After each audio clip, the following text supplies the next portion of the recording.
No Filter Show. Recently I came across a story on Facebook, and it was called Kisses for Kycie, and it touched me, not only because she's in our community, but, I have a daughter, and Paul, you have daughters as well, don't you? Yeah, it's hard to not get emotional and choked up when you talk about Kycie, because everyone has children or daughters. We're all part of this community. And today we have the opportunity to talk to Kycie's family and also talk about the fundraiser that's happening on Saturday. Yeah, at Taylor Andrews Hair Academy on Saturday from 1 p.m. on, they're going to be doing haircuts, and all the proceeds will go to Kycie, and they'll also have a raffle and food and different ways for you to get involved.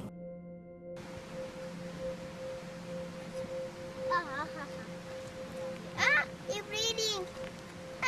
It's bleeding. Not bleeding, it's pooping on you. Ew. Dad, take a video of me doing it. So then Thursday, and I work out of town on Wednesdays and Thursdays. So I was gone Wednesday, and I'm gone Thursday. And Jamie calls me Thursday, and she's like, now we got the other two kids sick. So now we got 4 kids sick. So the other 2 kids weren't feeling good, same symptoms. They want to eat, and she's like, but Kycie's just not looking good. She just doesn't look like. Daxton's starting to get better, but Kycie seems to be getting worse. And when we were in the ICU and we found out her MRI results, they told us that she would probably not ever breathe on her own. Bagel, and Kycie wouldn't eat. And I looked at her. She's like, Kycie just doesn't. She just looks horrible. She lost a lot of weight, and she opened her mouth, and she had this green stuff on her tongue and stuff. What the heck is that? So we go in, the doctor's ready to see us, and he asks what her symptoms are, and I start recounting the symptoms. As I'm saying it, I'm like, oh my gosh, she's diabetic. As I was verbalizing it, it hit me what the problem was. And then he says at the exact same time, he's like, yeah, it sounds like she's possibly diabetic. Let's check her blood sugar. And I had an appointment at the same time, and so I left, and they checked the blood sugar, and I was getting an MRI on my shoulder. And so I was literally laying on the table. They'd already given my injection. I was all ready. They were ready to go into the MRI, and the phone rings and said they're life flighting her to Primary Children's. They gave us the worst case scenario for sure. They decided to, because she was doing pretty well breathing, they decided to pull her tube. And it was a tough fight. It was probably one of the hardest things we've had to watch as parents, is trying to watch her fight through it. But she was able to fight through it, and she has done awesome with her breathing ever since.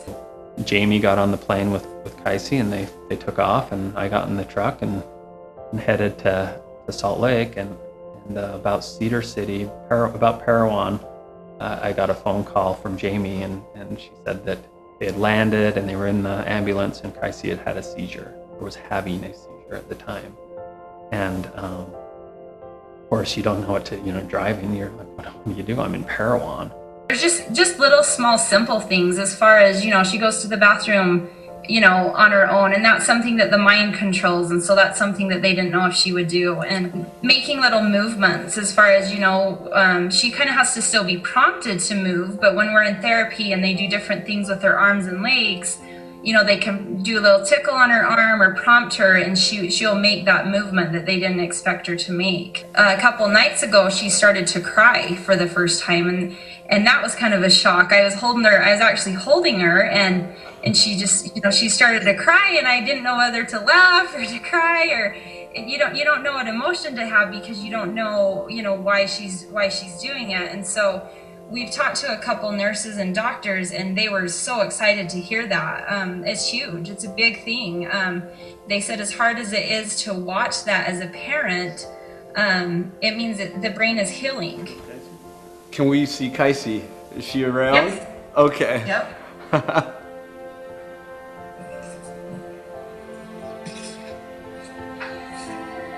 So this is Kycie. Kycie, can you say hi? Can you say hi to those guys? She's very awake right now, so you guys caught her at a good time. Hi, Kycie. Hi. Can you say hi to her? She's a beautiful girl, and she has beautiful blue eyes, and she is doing a lot better at tracking us with her eyes, and that's also a good sign. We like to see those eyes face forward. Kycie, I heard that you're 5 years old. Are you 5? Are you 5, Kycie? You're 5, huh? Can you open up that hand and show him that you're 5? Huh? Can you open up that hand and show him that you're 5? You're 5, huh?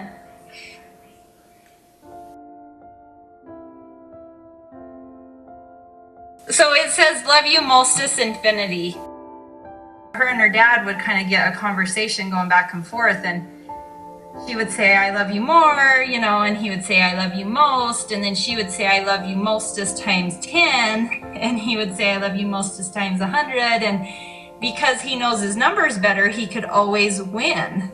And so one day she asked her brothers what was the biggest number, and they told her infinity was the biggest number. And so it turned into where so she came up to Josh one day and she's like, I love you mostest infinity. And he's like, I love you mostest infinity. And she's like, no, you can't say it back. I won, you know? And so it was always kind of a competition to who said it last, because that you couldn't up, I love you mostest infinity. And we are here with Lacey Christensen. Now, Lacey, tell us a little bit about your relationship with Jamie and Josh and the Terrys, and most importantly, Kycie. Well, I started doing Jamie's hair probably a few years back, and that's how I got to know her the best. And I got thinking about it the other day, and Kycie is my only little girl that I cut her hair. I don't have any other little girls that I cut their hair. On Saturday from 1 to 5 at Taylor Andrews Academy, all of the students there are going to be donating their time, obviously because they're going to be at school, but the school is going to be donating a portion of their proceeds of everything that they do that day at the school to the Terry family. We're having food trucks are going to be there. We have people selling t-shirts, people selling wristbands, we have music, we have a killer raffle that has tons of amazing prizes from people all over the community have really stepped up and really wanted to pitch in and help the Terry family. We're going to have a silent auction. These people, they're really deserving people. I love their family a lot, and they mean a lot to us. And that little girl's a fighter, and I think she's proving to all of us that no matter what obstacle is put in our way, no matter what we're faced with, that you fight, and you fight for what you want. And I think the Terry family is really showing that they are not giving up on her, and that they want her, and they need her, and we all need Kycie here. She's a light in this world, and she's a darling little girl.